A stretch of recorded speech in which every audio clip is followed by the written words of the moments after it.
Welcome to our Oil and Water Forum. I'm Bill Siksay, the Member of Parliament for Burnaby Douglas, and I'm here tonight with my colleagues Libby Davies, the Member of Parliament for Vancouver East, and Peter Julian, the MP for Burnaby New Westminster. And we want to welcome you to this forum. We want to begin by acknowledging that we meet tonight on the traditional territory of the Coast Salish people. I want to also start by thanking our staff who made the arrangements for tonight's meeting and have been running around pulling it together, and so thank you very much to them and to our volunteers who are helping staff the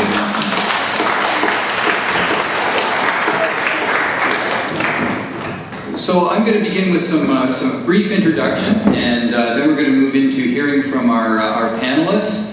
After that, we'll have question and comment and response time.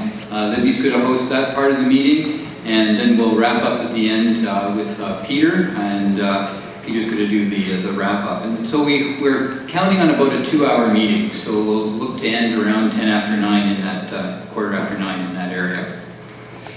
Why are we holding this forum tonight? Well, New Democrats and our natural resources critic, Nathan Cullen, have been sponsoring similar meetings to this, all up in the North Coast, in northern BC, on Vancouver Island, and here on the Lower Mainland. And we're concerned, and the immediate concern was the Enbridge proposal to build a new pipeline across northern British Columbia from Alberta to the North Coast. That raises concerns in and of itself, the kind of territory that it's crossing, just the logistics of building that kind of oil pipeline. It also raised the issue of tankers on the north coast of British Columbia and all of the related concerns that go along with that. So safety of pipelines, something that Burnaby community knows something about, some from bitter experience, but also because we've lived with pipelines through this community for almost half a century, and in other ways as well. Major oil pipeline through this since the early 50s here. And we also know the results of accidents on that pipeline. We've also all experienced and all know the results of oil spills that result from tanker accidents. We've heard rumors and direct suggestions that there may be challenges to the moratorium on tankers on the north coast, off the north coast of BC. That moratorium dates from 1972, but isn't enshrined in law in Canada. There's also talk, the British Columbia government has floated the idea of ending the moratorium on offshore oil and gas drilling. So those are other two things that are also in the background of this conversation. We all, I think, look with horror at the BP experience in the Gulf of Mexico, and we know that we're all, I think, very aware of what that meant, both to the environment, but also the parallel concerns of what would happen if such a spill happened off the north coast and in a colder climate, and also with the complications of our coastline here. All of that relates sort of to the North Coast and the moratorium, the Enbridge proposal, but questions have also been raised recently about oil transportation out of the Port Metro Vancouver. And a lot of that originates here in Burnaby and in Burnaby Douglas along the north shore, along our north coast, just not too far from this room. Some of it originates from Kinder Morgan at the end of their pipeline from Alberta. Some of it originates from Chevron at the refinery, and also at the Shell and Petro-Canada facilities as well. I mentioned that there have been pipeline issues in this community.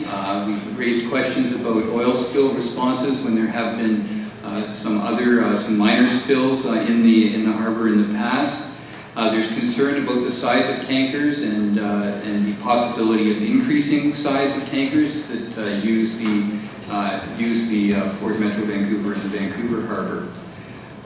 We know that what's shipped out of here now goes up the coast to coastal communities, largely by barge, but there is tanker traffic to the west coast of the United States and some now to China, and the possibility of increasing expansions of exports to China. That background goes along with the fact that it's an important local industry, and lots of folks have jobs in that industry, and that they're good jobs, and family supporting jobs, and community supporting jobs.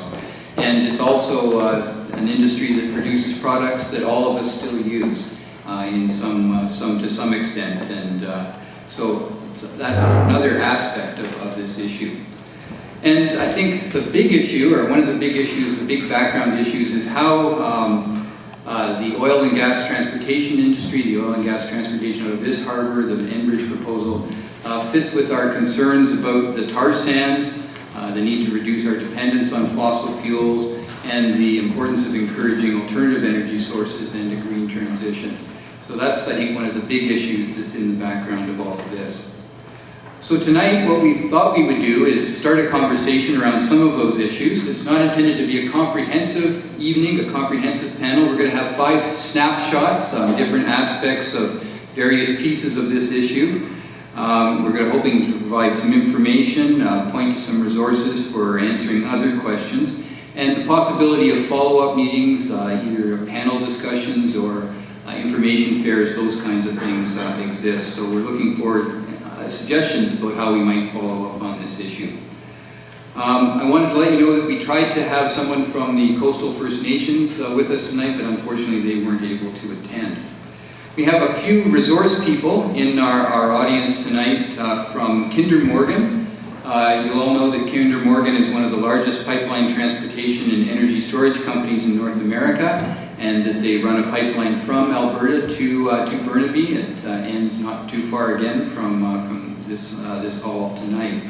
And so there are folks here from Kinder Morgan that can answer any questions that we might have. They're not on the panel tonight, but they're here to see what the issues are raised and to be a resource should that be necessary.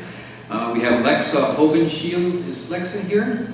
Sorry, Lexa, right there on the front. Lexa is the External Relations Director for Manager for Kinder Morgan here in Burnaby, and Bruce Jamer and Mike Davies are also here from Kinder Morgan. So thank you for coming tonight as well.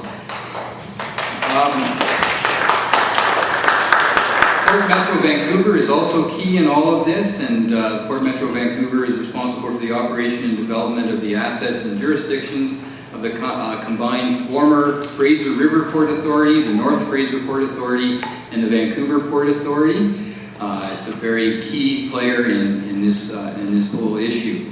And so we have regrets from Captain Chris Badger, who's the Port Metro Vancouver's Chief Operating Officer. He couldn't be here tonight as he's had a previous and long-standing commitment out of the country. But Chris feels it's very important that he answer any port-specific questions himself, as he's the highest level official in the organization.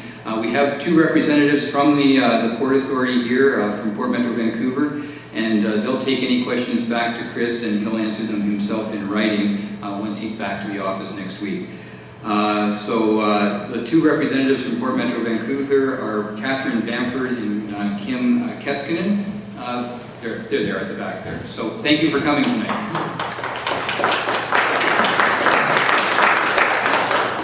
So we're going to get on to the panel, and I'm right on time. So that's a good start. So I'm going to just go through and introduce the panelists. They'll probably say a little bit more about who they represent and their background as part of their presentations. But we're going to begin with, I think, a joint presentation from the Dogwood Initiative and the Wilderness Committee, both based here in Vancouver. Andrea MacDonald is the Vancouver Outreach Coordinator for the Dogwood Initiative. The Dogwood, did I get that wrong, Andrea? No? Okay. A personal choreography issue there, sorry. So Andrea works with the Dogwood Initiative. They want to make British Columbia the global model for sustainable land reform. They're a leading land reform organization in BC, the leading land reform organization in BC, and they want to make sure that BC residents have the right to make their own decisions about how the land we live on is used, and they are hoping to enable people to safeguard our communities for children and children's children.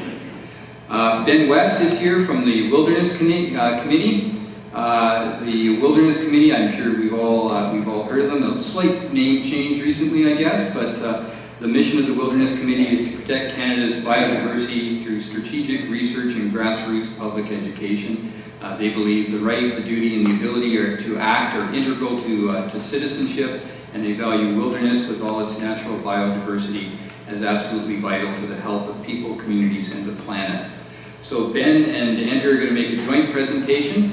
Then we're going to hear from Terry Engler from the International Longshore and Warehouse Union, Local 400.